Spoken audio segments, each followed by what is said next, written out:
Kembali lagi di Cerita Cinta Channel. Jangan lupa like, comment, and subscribe ya. Terima kasih. Suara teriakan yang begitu melengking di pagi hari berhasil membangunkan seluruh penghuni rumah. 6 remaja yang masih tertidur pulas di sofa ruang keluarga itu seketika langsung bangun dan saling menatap bingung satu sama lain. Farhan dan Gilang yang tidur di karpet dengan memeluk stik PS-nya, sedangkan Grace dan Audi juga tidur sambil berpelukan di sofa. Sedangkan Raka dan Riana tidur masih dengan posisi duduk bersandar karena Raka terus memeluk Riana sepanjang malam sambil mengusap perutnya. "Suara siapa sih?" tanya Farhan yang masih menguap karena ngantuk. "Raka!" suara Papa Kenzo yang berteriak dengan terus memanggil anak sulungnya. "Siapin mobil!" Dek. Seketika itu juga Raka langsung membuka matanya dengan lebar dan bangkit dari tempat duduknya. "Kara!" pekik Raka dan Riana bersamaan. Raka berlari keluar untuk menyiapkan mobil, sedangkan Riana berlari menghampiri Papa Kenzo yang terlihat tengah berlari dari kamar Kara sambil menggendong Kara yang tengah menangis kesakitan. "Papa, Kara kenapa?" tanya Riana sambil terus mengekor di belakang papa mertuanya. "Kepleset di kamar mandi," jawab Papa Kenzo terburu-buru. "Angkasa kemana?" tanya Riana lagi. "Papa nggak tahu. Pas papa masuk kamar cuma ada Kara doang. Kamu di rumah aja ya, biar papa dan Raka yang ke rumah sakit," kata Papa Kenzo setelah memasukkan putrinya ke dalam mobil. "Iya, hati-hati Pak. Kara, bertahan," ucap Riana memberikan semangat kepada adik iparnya. "Kalian jagain istri gue, awas kalau sampai kenapa-kenapa," ancam Raka sebelum menjalankan mobilnya sambil menatap tajam pada keempat manusia di belakang Riana. Kara terus memekik kesakitan di pelukan sang papanya, membuat Raka semakin melajukan mobilnya dengan kecepatan kencang, berharap jalanan tidak macet mengingat ini masih pagi. Sementara itu, Riana yang melihat kepergian mobil suaminya hanya bisa menghela nafasnya dengan berat.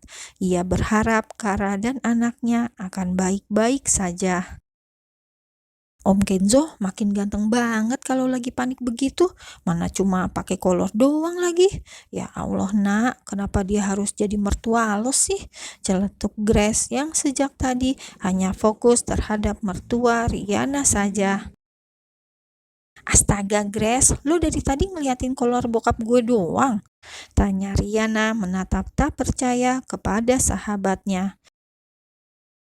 Di saat semua orang panik karena keadaan yang begitu genting dan fokus pada kesakitan Kara, justru Grace malah gagal fokus karena penampilan Papa Kenzo di pagi hari.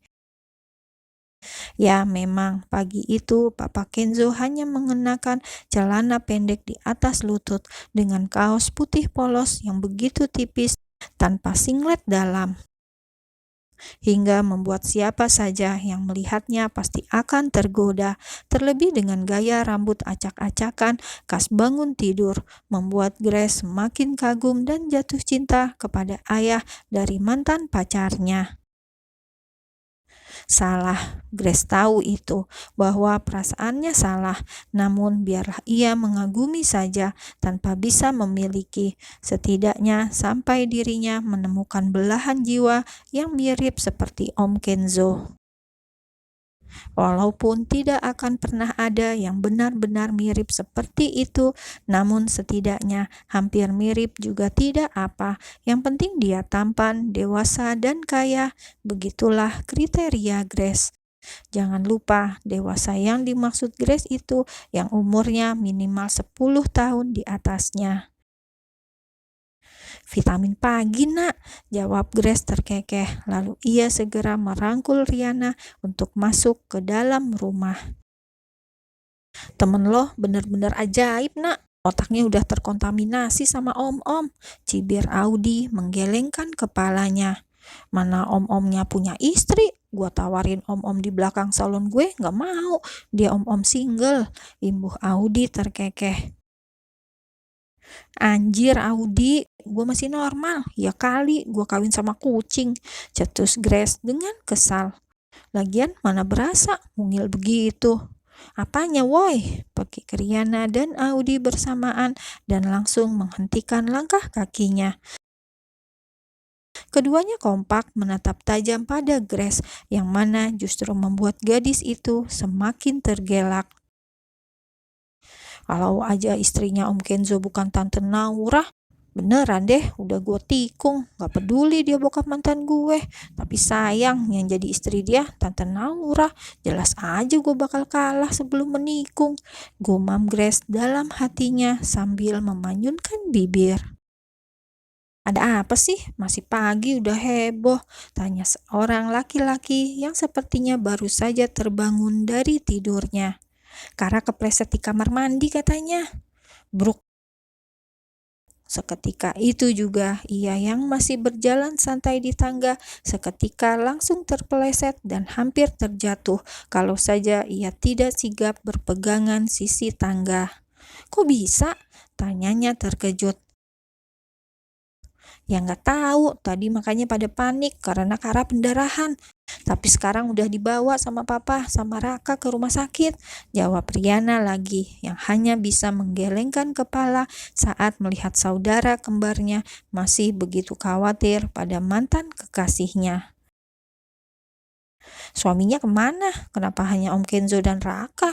Tanyanya lagi yang membuat Riana hanya bisa mengangkat kedua bahunya tanda tak tahu.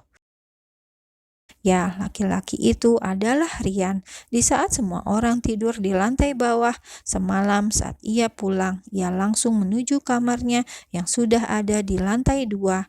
Karena Rian pernah tinggal di rumah itu, jadilah ia masih memiliki kamar pribadi di rumah Raka. Dan semalam saat ia melihat Riana tertidur di sofa, ia sudah berencana ingin mengangkat tubuh adiknya itu untuk dipindahkan ke kamar. Namun ternyata pelukan Raka begitu erat, jadilah ia mengurungkan niat dan segera pergi begitu saja ke kamar. Yan, kayaknya kamu masih khawatir banget sama Kara. Kamu masih suka ya sama dia? Tanya Riana menatap saudara kembarnya dengan begitu intens. Kara sudah menikah sama Angkasa, bahkan sebentar lagi dia udah punya anak. Hapus perasaan itu, buruan cari pacar biar bisa move on. Lo juga Grace, buruan cari pacar biar bisa cepet move on dari bokap gue. Imbuh Riana kini melirik ke arah sahabatnya. Anjir, kenapa gue dibawa-bawa, woi? Seru Grace tak terima. Ya lo sama-sama mantan di sini. Bedanya Rian mantan Kara dan lo mantan Raka. Kalau Rian masih suka sama Kara, gue juga khawatir lo masih bisa suka sama Raka. Dan gue gak mau sahabat gue jadi pelakor. Karena gue gak bakal tega kalau mau jambak lo, apalagi bunuh lo ntar. Jawab Riana dengan wajah polos bin menyebalkan. Anjir, mulut lo bener-bener nak. Cetus Grace mendengus dan memilih untuk pergi saja. Rian, kenapa nggak jadian saja sama Grace? Kurasa kalian akan cocok karena sama-sama mantan tersakiti. Celetuk seorang gadis yang sejak tadi menyimak sambil terkekeh. Nah, ide bagus itu kata Audi. Gimana Yan? Tanya Riana yang setuju dengan perkataan sahabatnya. Sementara itu, Rian melihat Audi memberikan saran seperti itu, langsung memberikannya tatapan yang begitu tajam dengan tangan yang terkepal erat. Gak apa-apa Yan, kalian cocok. Hihi, aku yakin kalau... Bukankah kau harus bekerja juga? Lebih baik kalian semua segera pulang. Jangan seperti pengangguran di sini, sahut Rian dengan cepat dengan ekspresi wajah datarnya. Lalu ia kembali menuju lantai 2 untuk masuk kamar. Riana langsung menghela nafasnya kasar. Ia heran mengapa kini sikap Rian semakin tak terbaca. Laki-laki itu lebih banyak diam dan bersikap dingin. Walau terkadang ia masih menemukan kehangatan di sikap saudara kembarnya itu, namun sikapnya lebih banyak dingin dan cuek pada semua orang. Bahkan beberapa waktu yang lalu, Mami Nasya pernah curhat padanya bahwa sekarang Rian sangat jarang pulang, sedangkan Rian juga tidak pulang ke rumah Raka. Lalu tinggal di mana dia selama ini? Batin Riana bertanya-tanya dalam hatinya.